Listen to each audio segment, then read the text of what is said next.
నుదుటి పైన నలుపుతో బాధపడుతున్నారా? నుదుటి పైన నలుపుండి, ఫేస్ పైన కూడా నలుపొచ్చేసి, అలాంటప్పుడు ఎలాంటి క్రీమ్స్ వాడాలి? అసలు సన్ స్క్రీన్ అంటే ఏ విధంగా పనిచేస్తుంది? ఎప్పుడెప్పుడు యూజ్ చేయాలి? అనే దాని గురించి ఆలోచిస్తున్నారనంటే, తప్పకుండా ఈ ఇన్ఫర్మేషనల్ అవేర్‌నెస్ వీడియో తోటి మీ అనేక సందేహాలకి, అపోహలకి, ప్రశ్నలకి జవాబు దొరుకుతుందని ఆశిస్తున్నాను.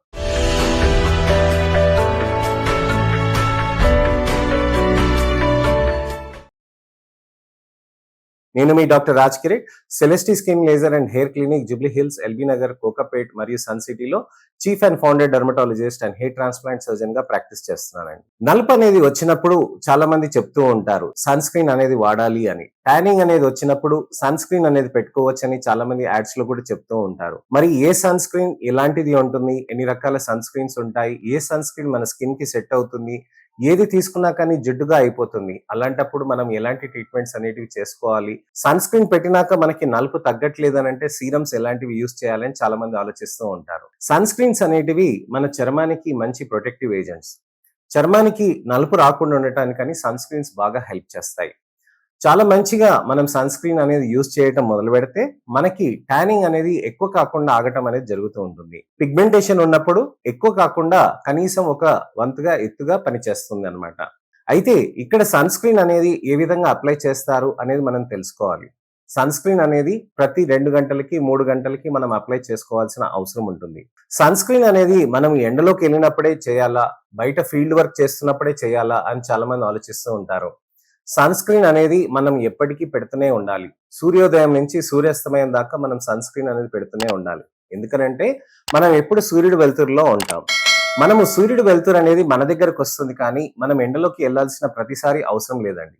ఇంట్లో ఉన్నా కానీ మనం కిటికీ పక్కన ఉన్నా, బాల్కనీలో కూర్చున్నా, కారిడార్‌లో నడిచినా, బస్ స్టాప్‌లో నిలబడినా, నీడకి నిలబడినా, చెట్టు కింద నిలబడినా, ఎక్కడైనా గాని సూర్యుడి వెలుతురు అనేది మనకి తగులుతూనే ఉంటుంది. ఎప్పుడైనా కానీ ఎండకి ఎళ్తే గనక అది ఎక్కువగా నలుపొచ్చేస్తూ ఉంటుంది. కానీ అదే రోజువారీగా మనం ఓపెన్ ఎయిర్‌లో తిరుగుతున్నామనుకోండి, అక్కడ మనకు నలుపనేది పేరుకుపోతూ ఉంటుంది చర్మంలో. దాన్నే ట్యానింగ్ అని అంటారు. సూర్యుడి వెలుతురుని మనం తప్పించుకోగలమా? ఎప్పుడు తప్పించుకోలేము. సూర్యుడి వెలుతురు అనేది మనకి తూర్పున సూర్యుడు ఉదయిస్తే మనకి పశ్చిమలో ఉన్న రూమ్‌లో వెలుతురు అనేది ఎక్కువగా వచ్చేస్తూ ఉంటుంది. ఎందుకని వస్తుంది?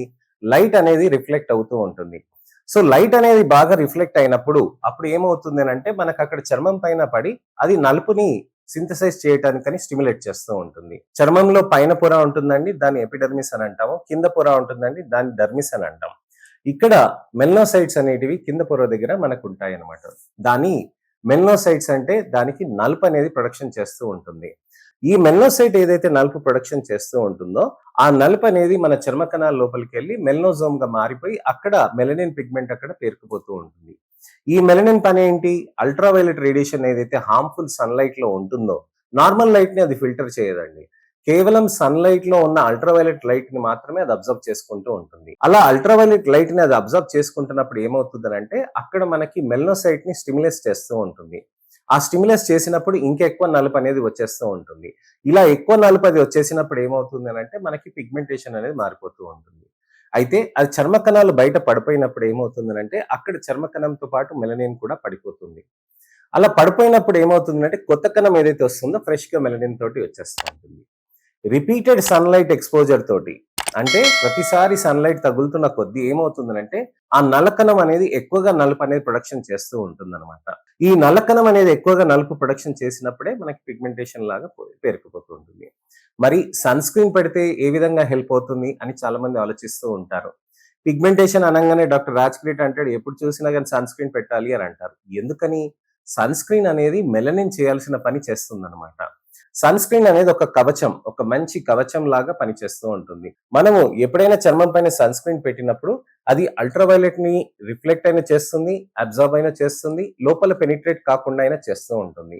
అలాంటప్పుడు ఏమవుతుంది అనంటే మెలనిన్ చేయాల్సిన పని సన్ స్క్రీన్ చేసినప్పుడు మెలనోసైట్ కి ఎక్కువ మెలనిన్ ప్రొడక్షన్ చేయాల్సిన అవసరం ఉండదన్నమాట. మరి సూర్యుడిలో ఎప్పుడు కూర్చోవాలని అంటారు కదా! వైటమిన్ డి సింథసిస్ కి మనం ఎప్పుడు చూయించుకోవాలి కదా సూర్యుడికి. మీరేంటి ఇలా అంటున్నారని అంటారు. సూర్యుడి వెలుతురు అనేది చాలా మంచిదండి. ఆరోగ్యానికి చాలా మంచిది. కానీ చర్మంలో నలుపు తెచ్చుకునే అంత మనం సూర్యుడికి ఎక్స్‌పోజ్ కావాల్సిన అవసరం లేదు.